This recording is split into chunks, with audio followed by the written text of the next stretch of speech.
नरेंद्र मोदी के संबोधन को लेकर ही लेना चाहूंगा, क्या है आपकी पहली प्रतिक्रिया प्रधानमंत्री के संबोधन की? देखिए, आज जिस तरह से प्रधानमंत्री ने ये अपना 7वां संबोधन करा है राष्ट्र के नाम, तो निश्चित बात है कि लोगों को बहुत बेसब्री से इंतजार था।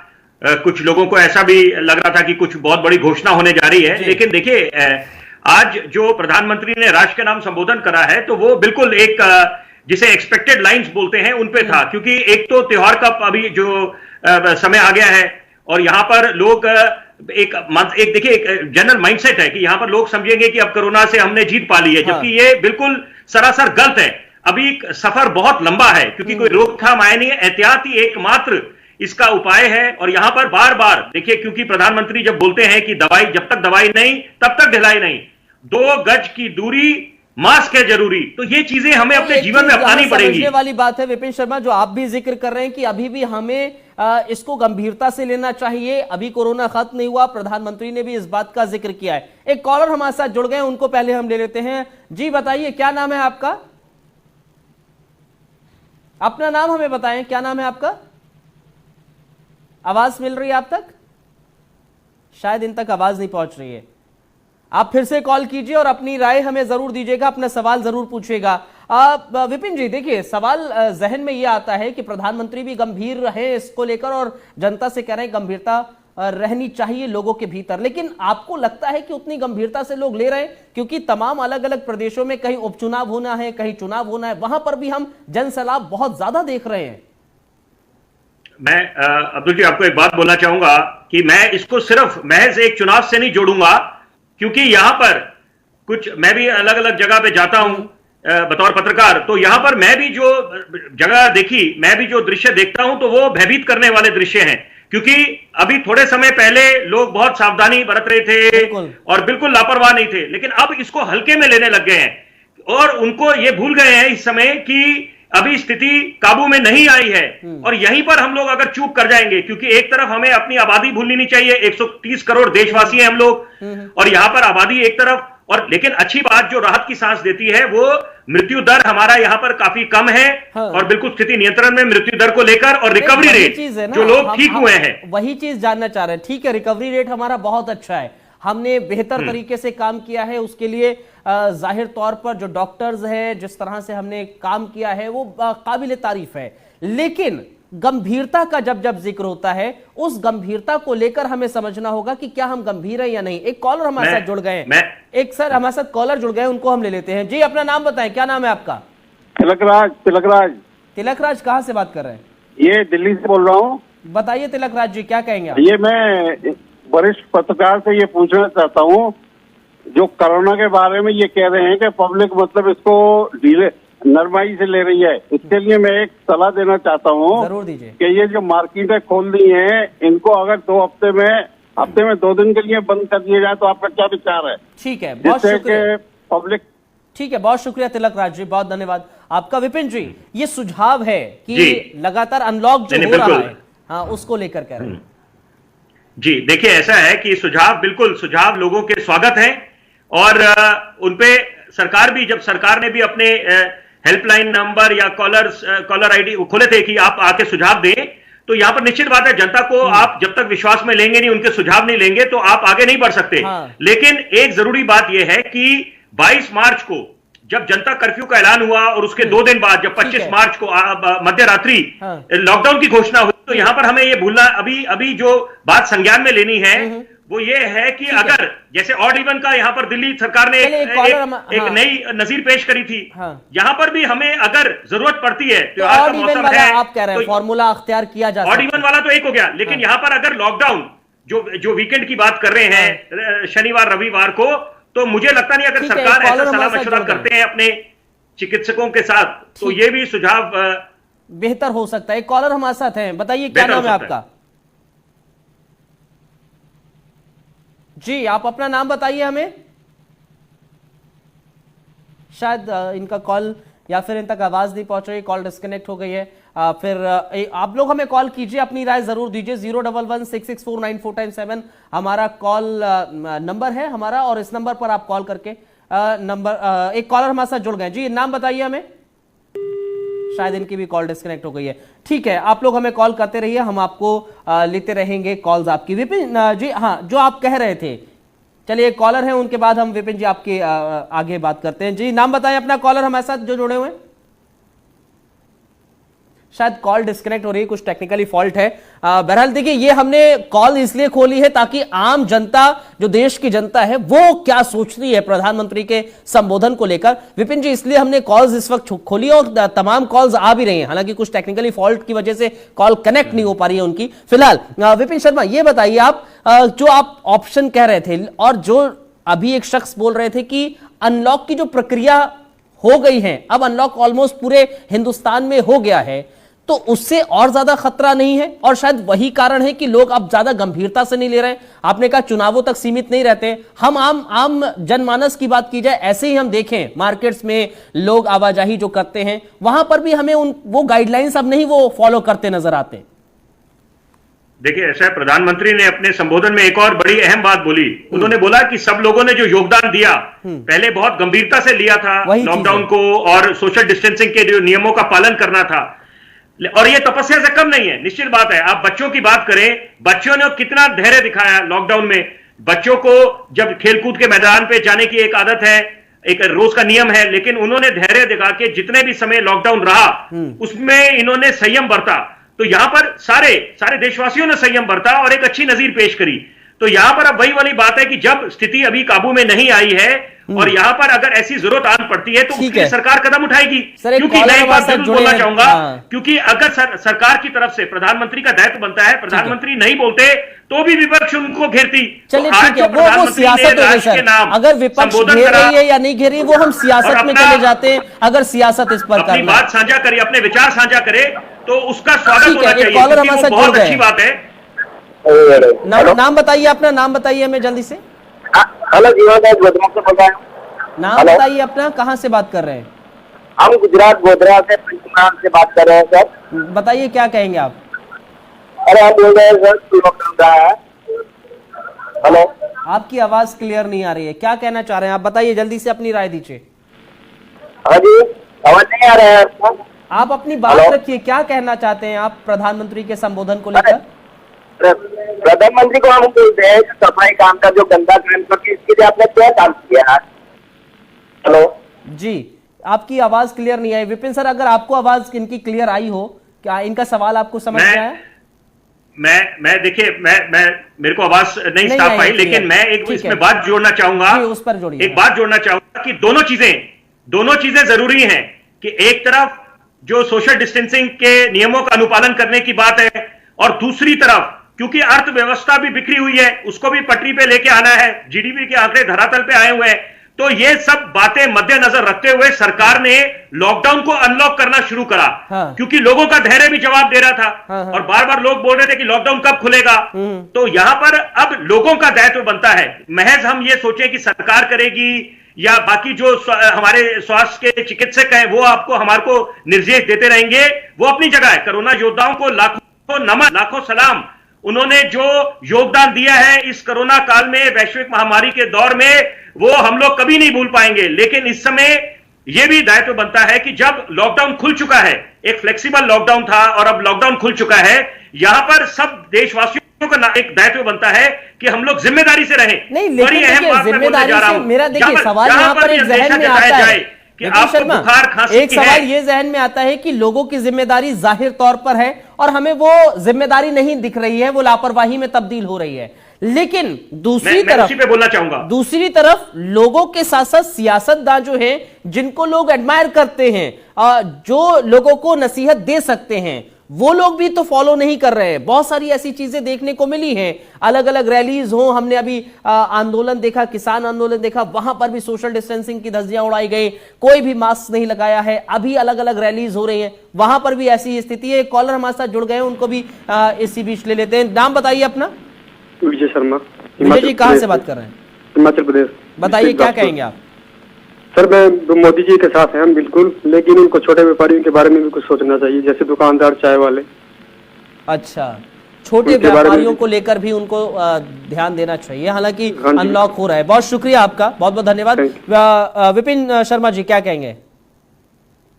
देखिए निश्चित बात है, अगर प्रधानमंत्री की तरफ से जो उनके चाहे वित्त मंत्री की बात करें निर्मला सीतारमण जी के, तो बार बार जो प्रेस कॉन्फ्रेंसेस हुई हैं, प्रेस वार्ता हुई है और नए नए जो एक आर्थिक घोषणाएं हुई हैं सरकार की तरफ से, सरकार ने अपनी तरफ से एक बिल्कुल पहल करी है और कदम उठाए हैं जो पुख्ता कदम उठाने चाहिए थे।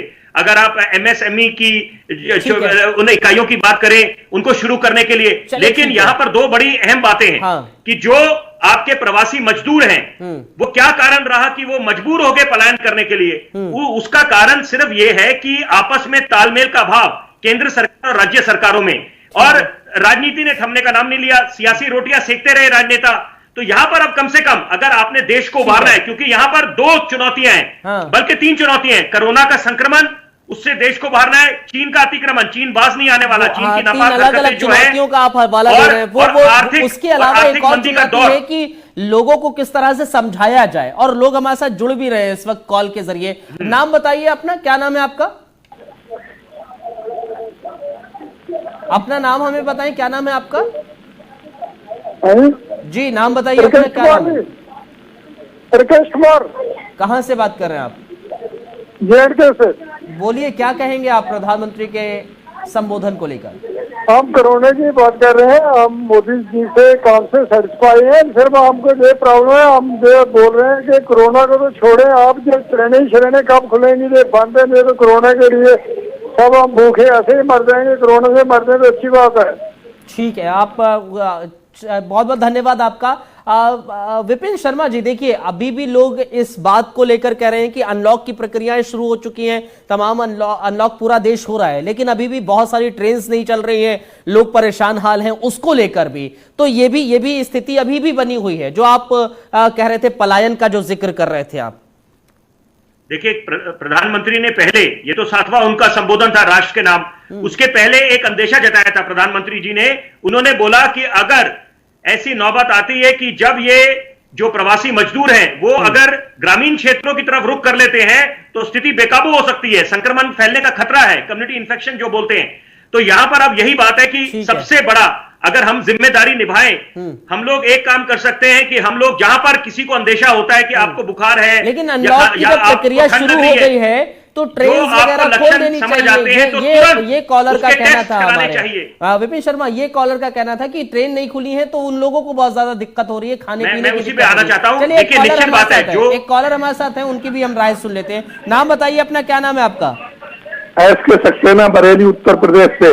बरेली उत्तर प्रदेश से सक्सेना साहब, बताइए क्या कहेंगे? जी, मैं ये कहूंगा कि प्रधानमंत्री ने जो स्लोगन दिया है इसको टीवी पे स्क्रीन पर हर बार 2-2 मिनट बाद फ्लैश करके चलाना चाहिए। और दूसरे ये है कि प्रशासन को ये ताकीद कर दी जाए कि वो कार से अनाउंसमेंट करें बराबर रोज कि कृपया मास्क पहनिए, डिस्टेंस मेंटेन करिए, जगह जगह मतलब गाड़ियों से घूम के जागरूक किया जाए लोगों को, जमीनी स्तर पर, अलग अलग मोहल्ला जमीनी स्तर पर जागरूक किया जाए, क्योंकि बिल्कुल लापरवाही हो रही है, लोग डर नहीं रहे हैं। सक्सेना साहब बहुत बहुत शुक्रिया आपका, बहुत बहुत शुक्रिया। विपिन शर्मा, क्या कहेंगे आप इसको लेकर?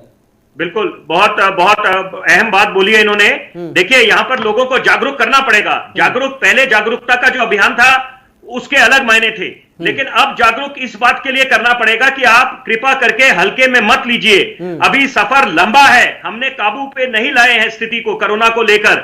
और अगर आप पीछे इतिहास में जाएं, स्पेनिश फ्लू, कॉलरा, प्लेग, इसका क्या भारी प्रकोप रहा है, क्या क्षति देके गया है। तो यहां पर हमें समझना पड़ेगा, जैसे एक मुहिम छेड़ी थी कुछ राज्यों में कि जो दवाइयों की दुकानें हैं, दवाइयों की दुकानों पे जाकर आप इंस्पेक्शन करते थे किन लोगों ने पैरासीटामोल, क्रोसिन ली, तो ये उससे उस निष्कर्ष पे पहुंचते थे कि कौन कौन लोग इस समय बीमार चल रहे हैं या कुछ लक्षण आ रहे हैं समझ।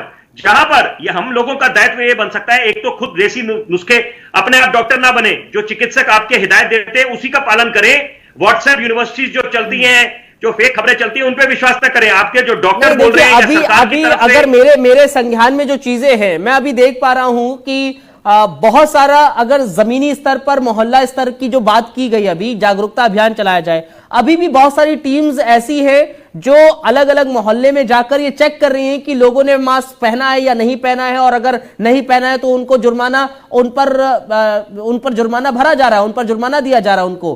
तो ये चीजें समझ में आ रही हैं और उस डर से ही लोग मास्क पहन रहे हैं। तो क्या अभी भी लोगों के भीतर वो डर पैदा करना है या फिर लोगों को खुद जागरूक होना है? देखिए कभी भी आप, ये तो कोई क्लास के मॉनिटर तो बन नहीं सकते कि बच्चों में जैसे स्कूल में जाते थे मॉनिटर बना दिया जाता था, टीचर तो हर जगह पहुंचती थी नहीं। तो यहां पर लोगों को खुद भी अपना मॉनिटर बनना है और साथ में अपने आप को भी सुरक्षित रखना है, दूसरों को भी। तो यहां पर यह बात है कि जैसे मैंने एक बात बोली उसको दोहराता हूं कि जब लक्षण समझ आते हैं कुछ आपको, तो तुरंत चिकित्सक से मिले, अपना टेस्ट करवाएं और साथ में अगर किसी को संक्रमण है तो वो आइसोलेट हो जाए, होम क्वारंटाइन करे। और इस चीज से एक ये जो धारणा है कि आपके घर में आके अगर सरकारी टेस्ट करा रहे हैं आप किसी जांच सेंटर से, तो आपके घर आके वो पोस्टर लगा देंगे, उसमें कोई किसी तरह का भ्रम नहीं होना चाहिए, ये आपके हित के लिए। ठीक है, एक कॉलर हमारे साथ जुड़ गए, नाम बताइए अपना, क्या नाम है आपका? कन्हैया लाल। कहां से बात कर रहे हैं आप? जम्मू से कर रहा हूँ। बताइए क्या कहेंगे आप? मैं कहूंगा कि ये प्राइसेस ये बहुत चढ़ गए हैं, इसका दवाइयों का, उस पर कोई रोक नहीं है। अच्छा, दवाइयों के प्राइसेस बढ़ गए? हाँ, बहुत चढ़ गए हैं। ठीक है, प्राइम मिनिस्टर साहब ने हमारा तो वो कोरोना का कहता है, लेकिन वो दवाइयों को कोई रोक नहीं कर सकते। ठीक है, मतलब दवाइयों का जो कीमत है उनको बढ़ा दी गई है, बहुत ज्यादा बढ़ गए। शुक्रिया आपका। एक और कॉलर है इस बीच हमारे साथ, नाम बताइए अपना, क्या नाम है आपका? कैलाश अग्रवाल। अग्रवाल जी, कहाँ से बात कर रहे हैं कैलाश जी? सूरत, गुजरात। बताइए क्या कहेंगे? मैं कह रहा हूँ अर्थव्यवस्था गरीब आदमी को तो मोदी जी ने अनाज दे दिया, आटा दे दिया, 2 रुपए किलो घी दिया, मीडियम आदमी कहाँ जाए? ठीक है, मीडियम आदमी का तो धंधा चौपट हो गया, वो बेचारा क्या करे ये बताओ। ठीक है, आप कह रहे हैं मिडिल क्लास आदमी कहाँ जाए, वो आपने गरीबों को तो दे दिया। मिडिल क्लास कहाँ जाए? चलिए ठीक है, उस विषय पर भी हम विपिन जी से जवाब लेंगे। एक और कॉलर इस बीच है, उनको भी हम ले लेते हैं, फिर विपिन जी के पास चलते हैं। बताइए क्या नाम है आपका? कनिष्का। कनिष्का, कहाँ से बात कर रही हैं आप? मैं दिल्ली से बात कर रही हैं। बताइए कनिष्का क्या कहेंगे?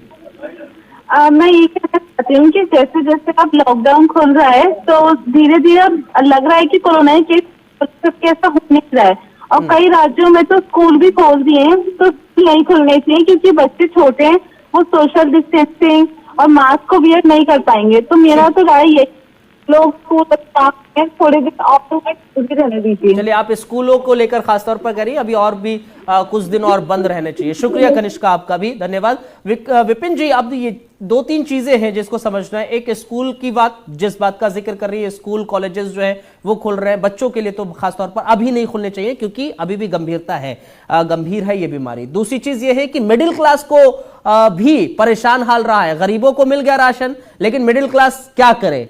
तीसरी चीज ये है कि प्रधानमंत्री नरेंद्र मोदी जो है वो अच्छा काम कर रहे हैं, लेकिन क्या किया जाए आने वाले समय के लिए, वो ध्यान देना है लोगों को लेकर। बिल्कुल, बड़े अहम सवाल लोगों ने पूछे हैं और मैं सबसे पहले बोलना चाहूंगा, जहां तक शिक्षा संस्थानों की बात है, मैं भी अधिकतर बच्चों के माता पिताओं उनसे बातचीत करता हूं, तो अधिकतर लोग इस हक में नहीं है कि स्कूल कॉलेज इस साल कम से कम खुलने चाहिए। तो ये बात तो देखिए निश्चित, यहां पर तो इस बात में कोई दो राय नहीं है कि यहां पर अधिकतर माँ बाप बच्चों के चाहते हैं कि क्योंकि स्थिति काबू में नहीं रह पाएगी अगर बच्चों को वहां भेजते हैं स्कूल कॉलेज में, तो यहां पर ये तो बात एक तरफ हो गई। लेकिन यहां आपने दूसरा जो सवाल आया कि मध्यम वर्ग के लिए क्या होगा, जो मिडिल क्लास है, तो देखिए यहां पर एक सरकार की तरफ से एक पहल करी गई कि यहां पर एक तरफ हमें एक बात का संज्ञान लेना पड़ेगा कि जो आर्थिक मंदी का दौर चला उसके पीछे चीन और अमेरिका की ट्रेड वॉर भी, जिसके कारण अधिकतर विश्व के जो मुल्क हैं उनकी इकोनॉमी को इससे ग्रस्त रहे, इससे उनको इंपैक्ट पड़ा और उनके भी जीडीपी के आंकड़े धरातल पे आए।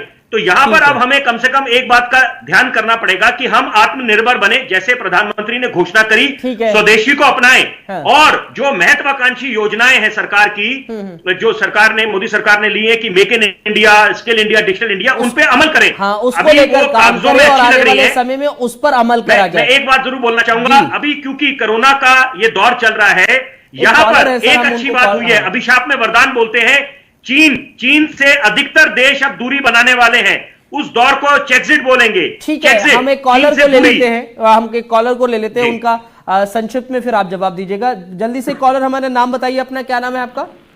सर मेरा नाम रंजीत है।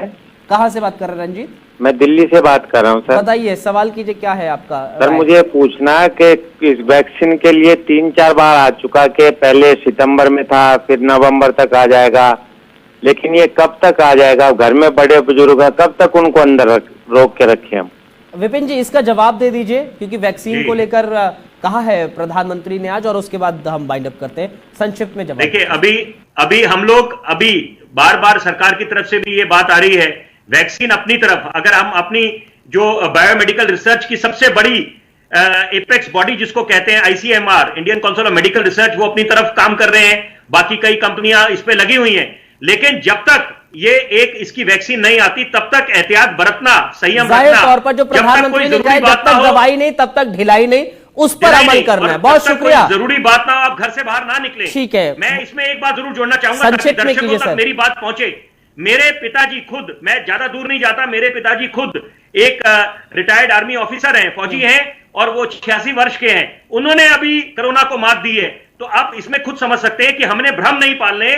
वो निश्चित बात है कि वो एक ऐसा दौर आया था जब हम लोग बिल्कुल चुनौतियां थी हमारे सामने, बार बार डॉक्टर लेकिन बोल रहे थे, लेकिन उसको करना किस नहीं तरह है, से हवा पार नहीं पाया बनाना। है वो बेहतर है। बहुत बहुत धन्यवाद विपिन शर्मा साहब आपका हमारे साथ जुड़ने के लिए।